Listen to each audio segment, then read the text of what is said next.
Hola a todos, estamos aquí en una cápsula más. El invitado de honor hoy es Víctor Benítez. Él está abriendo pues lo que es el nuevo local, el nuevo Pollux, que nos encontramos en el segundo piso, entrando por el lado izquierdo.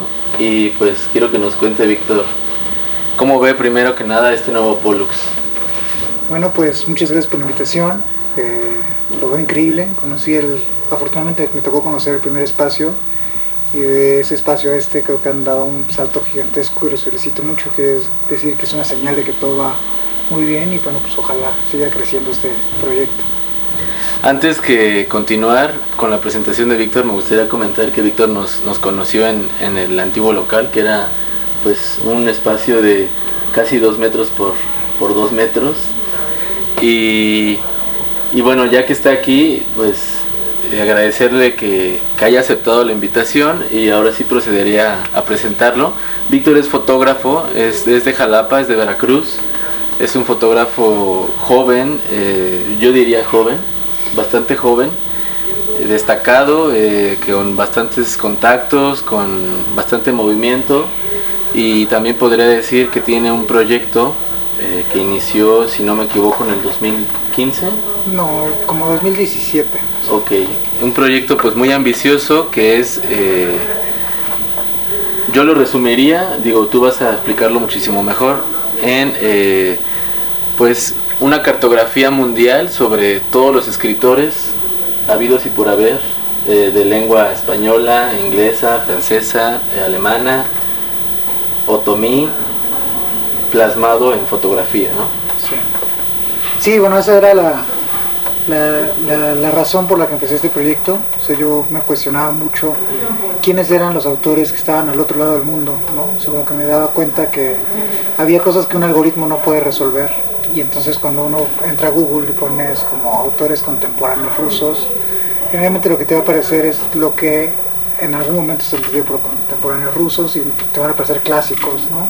Pero como eso te va a aparecer en otras lenguas, y esa como colocación del idioma y del espacio en la literatura era muy difícil de tener como claro.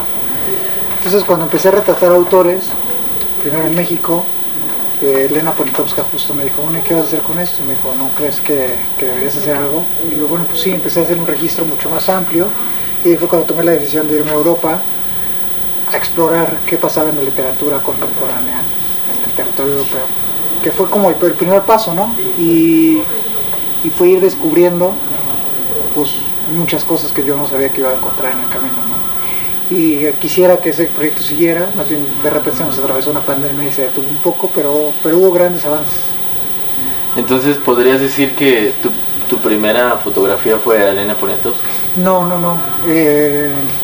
La primera que podría llamar como en esta intimidad fue a un autor africano que es Ngugi wa Thiong'o, que vino a un evento del Colmex, y me tocó como estar muy cerquita de él por otra circunstancia de trabajo, y ahí como que empecé a darme cuenta justo de que quiénes eran los autores que están al otro lado del mundo y que no eran tan conocidos en el mundo literario, que en las mesas de novedades, por así decirlo, ¿no? Además era un autor que sé que estuvo nominado al Nobel, ¿no? Y a mí me sorprendía mucho como no conocerlo, como no tener esta información tan tangible y tan a la mano. Y de ahí empecé a hacerme como cuestionamientos. Luego yo trabajé ya con muchos autores, luego retraté a Villoro, también ya en este escenario de cartografía íntima, que un poco la cualidad también de este proyecto es meterme a la casa estudio de los autores, no retratarlos como por la casualidad de encontrármelos en una feria del libro y solo tener registros, sino también un poco hablar de lo que sucede alrededor de su intimidad. Porque creo que se me escapaba un gran detalle en lo de la cartografía. Precisamente el adjetivo de la cartografía es cartografía íntima. Sí. Y es, a lo que voy es, no estás, que lo dijiste hace un momento, no estás retratando así al escritor que te encuentras, no sé, en el Zócalo y a ver una foto, Sí. sino estás fotografiando, se podría decir, a la esencia del autor dentro de su lugar de trabajo. Había una razón que fue la que me llevó a hacer eso, y era que yo ya tenía como contacto, o sea, por un lado hacía fotografía y por el otro tenía contacto con escritores. Pero la figura del autor, como en aquel entonces, no me importaba tanto, sino que más bien me cuestionaba por qué las fotografías sobre autores todas permanecían como con un mismo aura, ¿no? Es decir, como con fines periodísticos, fotografías muy explícitas y menos íntimas, ¿no? Y que incluso yo me parecía que estas fotografías un poco como que aludían a la intelectualidad, y siempre me parecía que los escritores se veían como eruditos inalcanzables. Y mientras yo conocía como a muchos, me daba cuenta que la realidad era que son personas como cualquier otras, ¿no? Y entonces me cuestionaba qué había en esa transición entre la persona real y esos retratos, ¿no? Y de ahí fue que empecé como a buscar estos espacios de intimidad para llegar como autores en sus espacios íntimos, ¿no? Me acuerdo que uno de ellos fue Villoro, en su casa, que me recibió un día, y él fue un parteaguas porque efectivamente fue como entender cuál era la dinámica que nunca se repetía y que más bien iba sucediendo poco a poco hasta llegar ahí a la intimidad de los autores, ¿no? Yo creo que, por ejemplo, en ese caso, Juan me decía, bueno, ¿y qué hago? ¿No? Él que está tan acostumbrado a las cámaras y a estas cosas, y yo decía, no hagas nada, o sea, como que sigue platicando. Entonces se quedó sentado en la mesa del comedor, y en eso llegó el gato, y la foto es como muy íntima, ¿no? Como él jugueteando con su gato, viéndolo pasar, el gato viendo el jardín, viéndome como un poco hacia mí. Y ahí me di cuenta que esa era la foto que yo quería hacer, pero también que era la foto que ningún periódico me iba a comprar. Es decir, que esa foto no era periodística, que esa foto no sirve para los libros de reseñas, que esas fotografías no sirven para eso, y yo me sentía en paz con ello. Dije, eso es lo que quiero hacer, ¿no? Y así empecé a trazar una línea muy clara de fotografías. Recuerdo que en algún momento que conversamos hace tiempo, haciéndote preguntas respecto a tu propio trabajo, me dijiste una cosa que me llamó mucho la atención. Me dijiste que tenías como que con cada escritor, en cada sesión, tenías tu tiempo, te dabas cuenta cuándo tenías que hacer la foto, de qué manera y qué tipo de hielo tenías que romper. También me habías comentado que había gente con la que rapidísimo lo rompías y se daba, gente que te costaba más. Sí, bueno, yo llevo muchísimo tiempo haciendo retratos en general, y este proyecto ya llevo, yo creo que 200 personas retratadas, y pues te das cuenta que el proceso con cada uno es muy distinto, ¿no? Entonces lo que tienes que hacer es como tener mucha sensibilidad. Me parece que el gran artificio del proyecto consiste en realidad en darme cuenta en la conversación, en ir rompiendo como esas barreras para lograr la intimidad que quiero, ¿no? O sea, recuerdo mucho un caso que me llama mucha atención, que es el caso de Guadalupe Loaesa, ¿no? O sea, yo creo que para mí era importante que fuera parte también de este proyecto, porque toda la literatura parece que tiene sus matices, y que todos estos autores que forman parte, de alguna manera juegan un papel importante para mí dentro del mismo proyecto. Y Guadalupe me parecía fundamental, y ella es una figura muy, muy pública. Entonces, ella está muy acostumbrada también a la fotografía tradicional y clásica. Entonces, cuando me citó, pues fue esperar a que lo que ella quería, ¿no? O sea, ella prácticamente sentó y sonreía a la cámara todo el tiempo. Y aprender a romper eso es muy difícil cuando no conoces a la gente de mucho tiempo. Entonces, ese ha sido el ejercicio, ir interpretando en ese momento a las personas para que logres hacer algo que es lo que tú estás buscando, ¿no? En ese caso me acuerdo que como no estaba sucediendo nada de lo que yo quería, algo pasó que hacía mucho calor, que me dijo, abro la ventana, abriré el balcón, y le dije, sí, por favor, si hace bastante calor. Y cuando abre la puerta, esa es la fotografía, ella abriendo la puerta del balcón, como que por un momento se desconecta de este papel, y puedo hacer esa fotografía. Pero entender eso con cada uno de los personajes que están retratados, eso yo creo que es lo que verdaderamente ha sido interesante, porque hay que desarrollar una conversación, hay que desarrollar una especie de sensibilidad, de empatía, ¿no? De habilidad con el lenguaje, yo creo. Mira, tenemos aquí estos libros que son de regalo, nada, pero que son autores que has retratado. Sí, que conozco aparte, ¿no? Pues me gustaría que nos contaras alguna anécdota en específico respecto a... Bueno, mi acercamiento, este libro es de Malva Flores. Mi acercamiento con la literatura también empieza en que yo estudié literatura, lengua y literatura hispánica, y Malva fue mi maestra, ¿no? Entonces Malva decía que yo tenía vocación de poeta más que de narrador, y en realidad terminé siendo fotógrafo. Entonces, bueno, tengo muchos buenos recuerdos de Malva, aparte de que seguramente tengo fotos por ahí con ella de aquella época, ¿no? Esta es de Álvaro Uribe, que recientemente acaba de fallecer. Y bueno, pues Álvaro es alguien que fue como una gran persona, una lindísima persona. Fue de los primeros que retraté también, y lo recuerdo mucho porque fue una persona que, sin explicarle tanto el proyecto, él entendió lo que yo estaba buscando. Es decir, todas estas definiciones que hoy puedo nombrar no estuvieron ahí al principio del proyecto, es una cosa que se va construyendo, y es muy importante entenderlo porque todos los proyectos artísticos yo creo que van cambiando y se van transformando. En aquel entonces yo no tenía tan claro, como que sabía qué tipo de foto quería hacer y qué tipo de fotografía no quería hacer, pero muchas cosas no eran tan claras, ¿no? Una de ellas era la intimidad.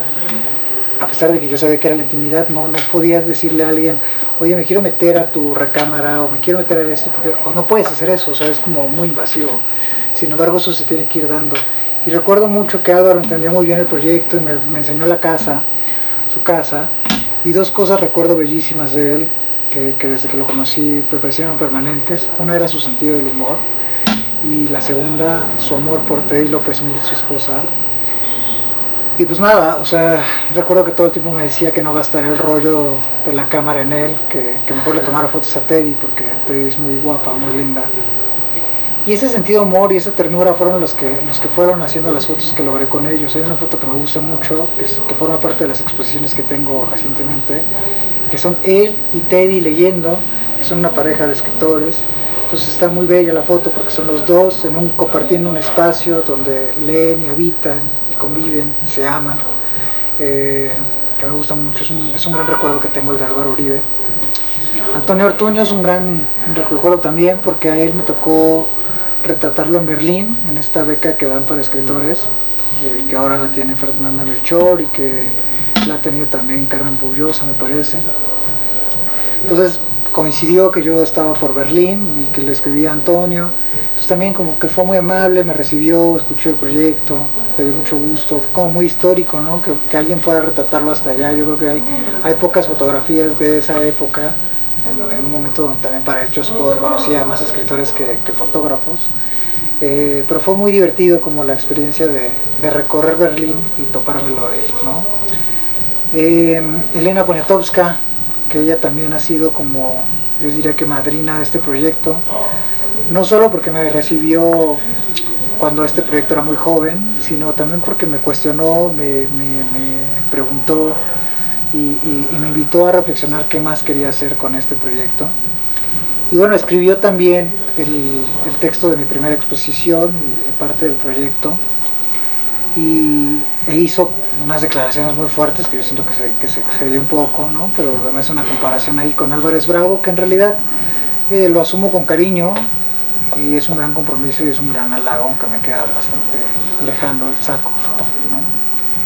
Y Villoro, bueno, que ya les conté como sí, la anécdota de Juan, con el que también hubo cosas que fuimos como aprendiendo juntos, ¿no? Porque una vez que mis fotos como que cumplieron las expectativas que nadie esperaba, Juan me pidió que uno de sus libros que siguió, que era una compilación de textos de teatro, la portada del libro fuera una foto mía, ¿no? De él y su gato.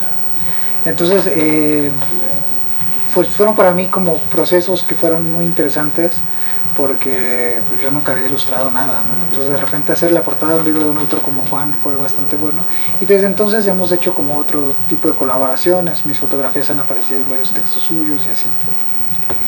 Y Margo, bueno, Margo también es muy interesante porque además de que es una mujer muy inteligente, es una persona que ha sido muy retratada también, tiene una hija fotógrafa.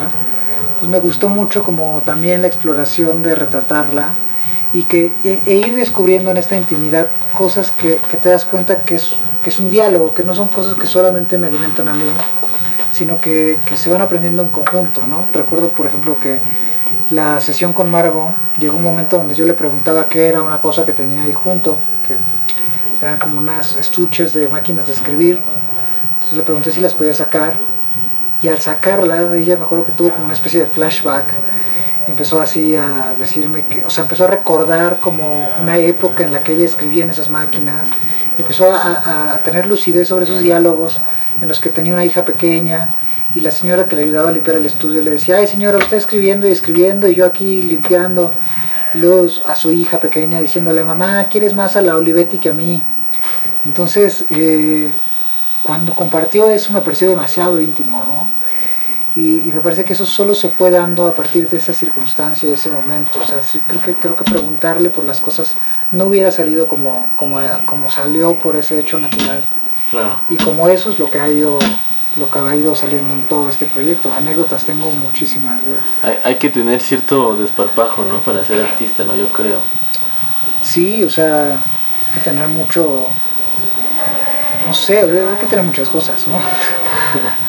pero sí, uno me doy cuenta también de la complejidad que es hacer un proyecto como esto.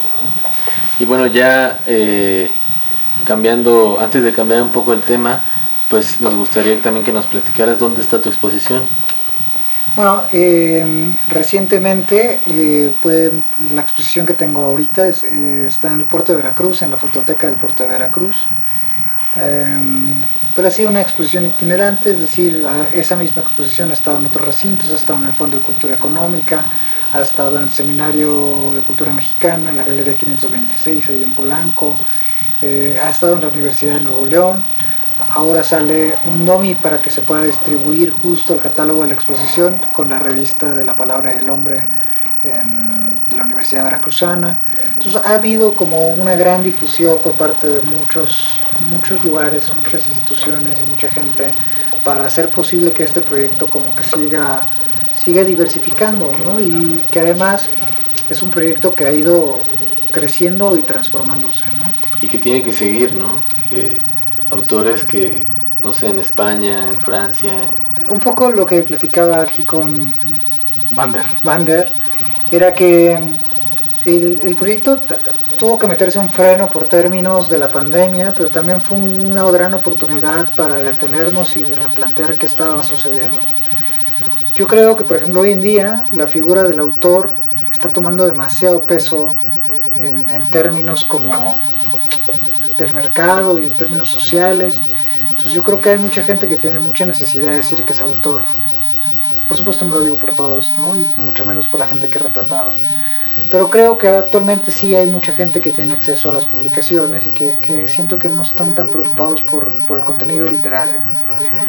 Y en ese sentido yo decidí como pausar un momento como la idea de retratar escritores, pero no para descartarlo y no para decir estoy alimentando la figura del autor y ya no lo voy a hacer más, sino más bien para repensar qué otras formas hay de hacer las cosas, ¿no?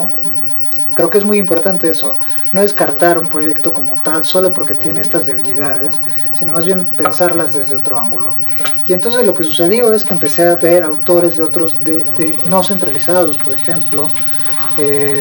Fui a visitar a Yasnaya, a la Sierra Mije, Oaxaca, y las fotografías con ella, por ejemplo, tienen una exploración distinta, es decir, son retratos. A partir de un cierto tiempo para acá, muchos de los retratos que hago ya no son la fotografía típica del rostro que documenta al autor, sino más bien son otras cosas y otros elementos los que te definen que estás en presencia de tal autor y que la identidad es una cosa más que el rostro, ¿no? Entonces Yasnaya, por ejemplo, está de espaldas en la inmensidad de la Sierra Mije, ¿no? Otro caso que pienso así es el de Marta Sanz, donde tiene un libro tapándole la cara. El serbio, que es Goran Silovac, que él sale como, es una foto de larga exposición y sale en movimiento. O Rosa Montero, que me da la espalda y está mirando desde su casa al Parque del Retiro. Entonces, quiero pensar a partir de cierto momento que el proyecto tiene otros rumbos que no tienen solo que ver con registrar autores o documentar autores, sino tiene que ver también con cuestionarnos otras cosas. Los autores dan una línea documental, sí, pero también hay muchas otras cosas que nos podemos cuestionar, ¿no? Nos podemos cuestionar el espacio, nos podemos cuestionar la equidad de género, nos podemos cuestionar el privilegio, nos podemos cuestionar las clases sociales. Es decir, yo creo que, por ejemplo, para ser artista hoy en día se necesita un gran privilegio, o sea, háblese de la disciplina que sea. A mí me cuesta mucho trabajo entender que las instituciones de cultura, por ejemplo, no tengan presupuestos adecuados para garantizar la exposición o proyección de trabajos de X artista, ¿no? Ya sean locales o sea que traigan talento de fuera. No pueden, o sea, no sé si es un problema estructural de las instituciones, pero no tienen esa capacidad.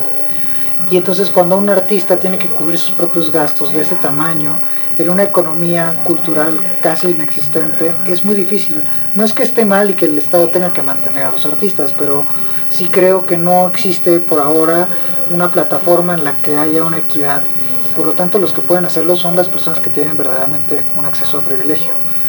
En otro sentido, también creo que vemos este proyecto de la cartografía íntima también te puede proyectar una serie de rasgos estructurales, socioculturales,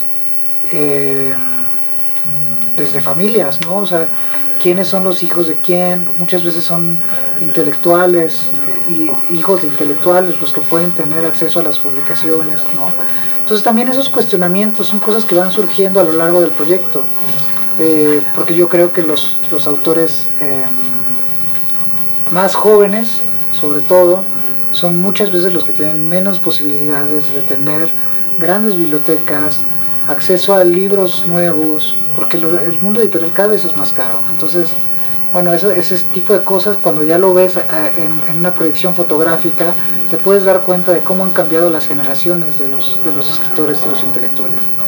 Has abierto ahora mismo tantos frentes que estoy pensando cómo responderte en orden de cada uno.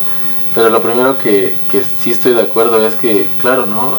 Tenemos clientes que sus papás fueron escritores o que están en el mundo intelectual desde hace tiempo. Digo, eso no tiene nada de malo, ¿no? Ellos no tienen la culpa. No, para nada lo señalo como algo malo, sino como algo que existe, ¿no? Sí, lo sé.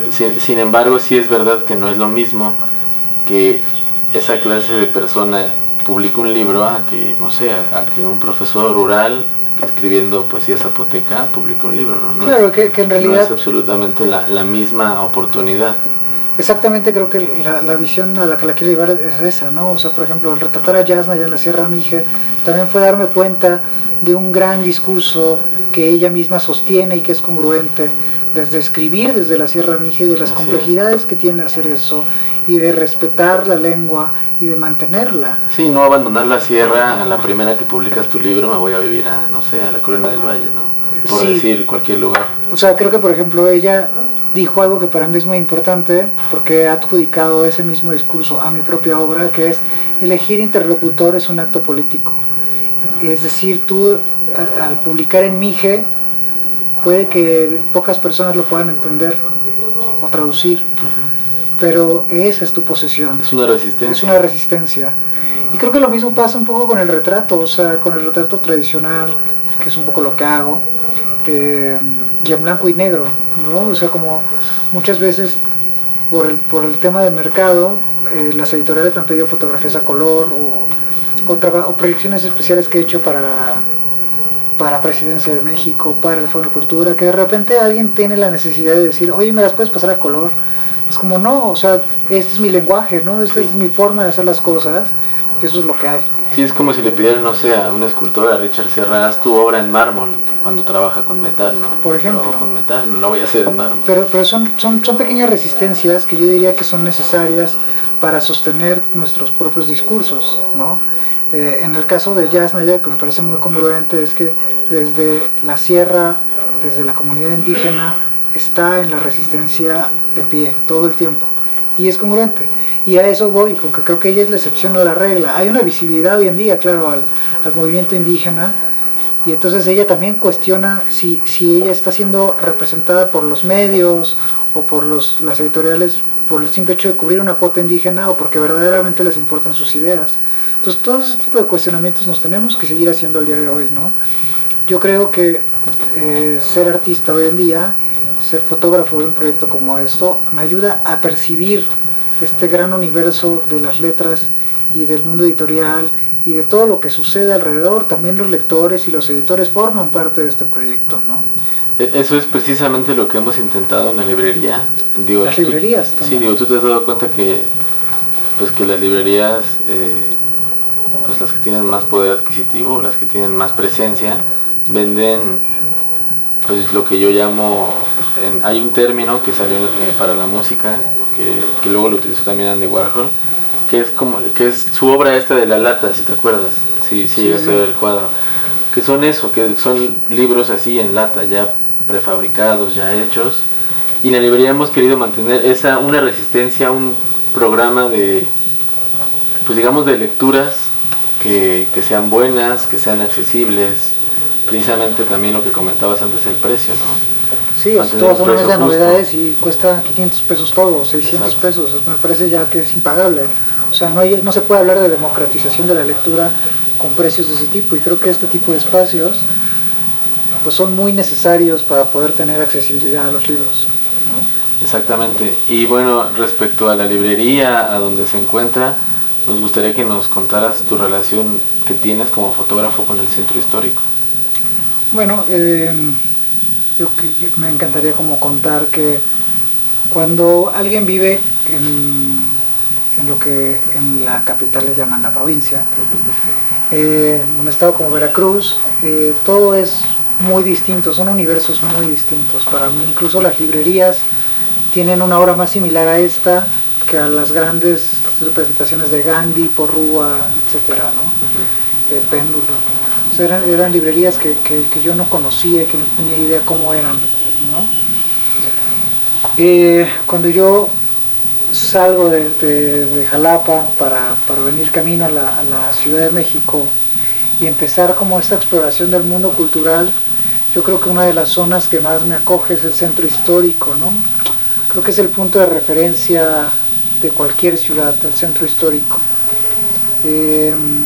Cuando llego al centro histórico me doy cuenta que el Zócalo es verdaderamente grande, y me doy cuenta y empiezo a tener una experiencia audiovisual que muchas veces se vuelve una fotografía sonora, todos estos sonidos de los organilleros, la gente pasar. Le compartí a mi hija justo como el centro histórico, hoy venimos hablando de eso, tiene una polifonía de sonidos, pero también de olores y también de formas y colores y sombras y luces, ¿no? Creo que el centro histórico es la parte de la ciudad que más tiene esta cualidad, ¿no? De ser plural, de encontrarte a todo tipo de personas en todos los aspectos y encontrarte todo tipo de espacios también, ¿no? Creo que por algo la gran concentración de librerías de viejo están en esta zona de la ciudad, y creo que es muy importante también entender que ese acceso a todo en el centro es justo como porque el centro es este espacio de paso para todo el resto de la ciudad, donde todo el mundo puede comulgar aquí y encontrar sus necesidades, ¿no? Y me gusta que las librerías sean esa resistencia en la ciudad, porque hay muchas, y porque me gusta que sean aquí, que estén todas concentradas aquí. Estamos, bueno, como bien sabes, estamos a 2 calles del Zócalo, el Zócalo está para arriba, y si bajas igual 3 calles, estamos en Bellas Artes, ¿no? Sí. Entonces yo creo que es la zona que más recorro después del barrio donde vivo, y me gusta mucho como poder caminar. Soy un gran caminante, y centro histórico para mí solo se puede caminar, o sea, solo lo vivo caminando. He descubierto poco a poco grandes lugares para comer. Creo que también es una resistencia un poco a la gentrificación, es decir, todavía ves todo tipo de comercios no tan estandarizados como la Roma Condesa, por ejemplo, sí. No como Polanco, no como la del Valle, ¿no? Sino que aquí puedes encontrar un montón de lugares que todavía se resisten, que todavía forman parte de la comunidad y sus deseos y sus necesidades, ¿no? Restaurantes de comida china, de comida tradicional, las fonditas, pero también las grandes cantinas que fueron en alguna época, claro, y que hoy dan de comer al mediodía, ¿no? Por ejemplo. Sí, tenemos varios clientes que aprovechan la visita de la librería y después se van a la cantina. Digo, estaría bien armar un itinerario. Hagamos un itinerario, de Pollux y ciertas cantinas, sí, para que ya armar la ruta. Recorrido de cantinas y libros. Así es. Pero bueno, pues te agradezco muchísimo que hayas venido. No sé si se me escapa algo, si quieres dar algún aviso. No, nada, que espero que no haya... ¿Algún saludo a alguien? Espero que no haya sido como demasiado excesivo lo que dije, o sea, como que todo esto ha sido como exploraciones que he tenido, no para nada. Algo que es muy importante sí decir, como si queda alguna duda de lo que acabo de comentar, es que por supuesto yo no tengo la razón en nada, ni puedo mencionar cómo debe ser la literatura, porque mi compromiso como artista no es ese, ¿no? O sea, mi compromiso como artista en todo caso es como la exploración, la generación de preguntas, y que de cada pregunta surgen otras, ¿no? Yo no tengo la razón en absolutamente nada, pero claro, la aclaración es como eso, como decir que más bien todo esto son cuestionamientos que yo me hago y que creo que esa es la labor de los artistas, cuestionarlos. Totalmente, todo el tiempo. No digerirle el contenido a alguien para comunicarlo, no imponer una postura, y mucho menos decirle a la gente que está bien y que está mal y que leer está bien, o sea, no. Yo creo que para mí todo esto es una exploración que así debe de seguir. Nos encantaría que en algún momento haya un par de fotografías tuyas aquí en la librería, ¿no? Sí, seguro. Vamos a traer unas carpetas que ya tengo para que las puedan adquirir aquí.